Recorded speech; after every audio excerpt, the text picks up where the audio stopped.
पूरी दुनिया में पक्षियों की 10,000 से भी ज़्यादा प्रजातियां पाई जाती है।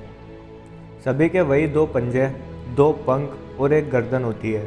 लेकिन इन्हीं में से एक ऐसा पक्षी है जिसकी एक अलग ही पहचान है, जो आसमान का सीना चीर के हज़ारों मीटर ऊपर 120 किलोमीटर पर आवर की रफ्तार से उड़ता है, जो खुद से कई गुना अधिक वजन के शिकार को भी अपने पंजों में दबोचकर उड़ जाने की हिम्मत रखता है। और इसीलिए उसे पक्षियों का राजा भी कहा जाता है, जिसे हम बाज के नाम से जानते हैं। और एक बाज इतना ऊंचा मुकाम हासिल करता है अपनी ट्रेनिंग और अपने पूर्ण जन्म की वजह से। अगर आप भी इस दुनिया में एक मुकाम हासिल करना चाहते हैं तो एक बाज के बाज बनने का पूरा सफ़र आपको जानना चाहिए, क्योंकि 25 से 30 की उम्र तक आने के बाद भी लोगों को रिस्क लेने से डर लगता है।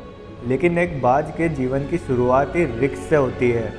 जिस उम्र में बाकी पक्षियों के बच्चे सिर्फ आवाज़ निकालना सीखते हैं, उस उम्र में एक मादा बाज अपने बच्चों को पंजों में दबोचकर हज़ारों मीटर आसमान की ऊंचाइयों में उड़ जाती है, उसे ये बताने के लिए कि तेरा जन्म आसमान का सीना चीर के सबसे ऊपर उड़ने के लिए हुआ है, तेरा जन्म पक्षियों का बादशाह बनने के लिए हुआ है।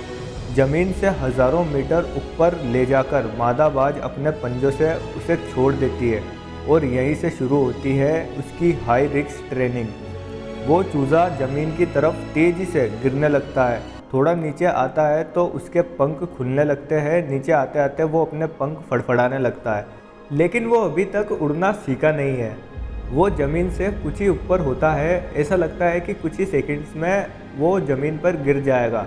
लेकिन अचानक एक पंजा उसे अपने गिरफ्त में लेता है और वापस आसमान में उसे उड़ा ले जाता है। वो पंजा होता है उसकी माँ का, जो उसके पीछे उड़ रही थी। उसकी ये ट्रेनिंग तब तक चलती रहती है जब तक वो उड़ना नहीं सीख जाता। इतनी हाई रिस्क ट्रेनिंग होने के बाद इस दुनिया को एक बाज मिलता है। बारिश के वक्त जब सारे पक्षी अपना सिर छुपाने के लिए किसी जगह की तलाश करते हैं, तब यही बाज उसी बारिश में बादलों के ऊपर उड़ता है। एक बाज की उम्र लगभग 70 साल होती है। जब वो 40 साल का होता है तब एक परेशानी उसकी ज़िंदगी में मौत बनकर आती है, क्योंकि 40 साल की उम्र में बाज की चोंच इतनी मुड़ जाती है कि उसे शिकार निगलने में बहुत परेशानी होती है। उसके पंख भारी हो जाते हैं, छाती से चिपकने लगते हैं, जिससे उड़ना बहुत मुश्किल हो जाता है।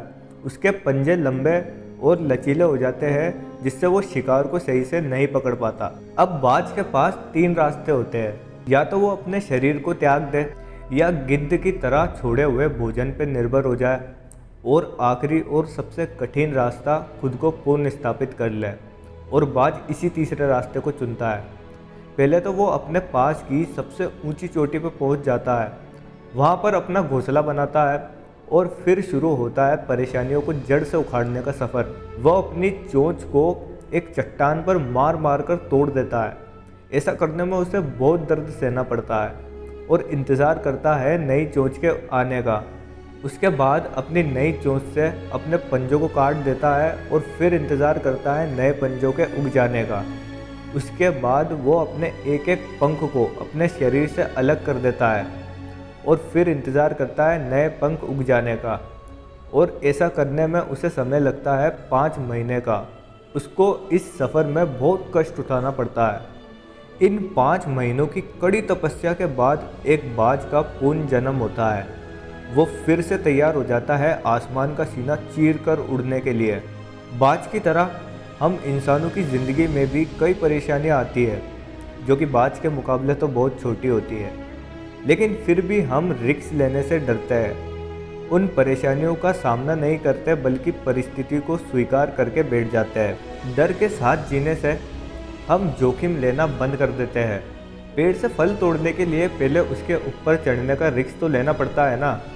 बाज की तरह सबसे ऊपर उड़ने के लिए रिस्क लेने से, चैलेंजेस लेने से हमें कभी पीछे नहीं हटना चाहिए, तभी हम अपने लक्ष्य को हासिल कर पाएंगे।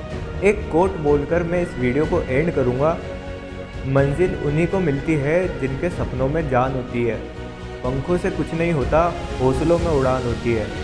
पंख सभी पक्षियों के पास होते हैं, लेकिन बाज के पास होता है हौसला, तभी तो वो सभी पक्षियों से ऊपर उड़ सकता है। वीडियो पसंद आई हो तो चैनल को सब्सक्राइब कर सकते हो। अगर मुझसे पर्सनली जुड़ना चाहते हो तो इंस्टाग्राम पर भी फॉलो कर सकते हो। दिल से शुक्रिया इस वीडियो को देखने के लिए।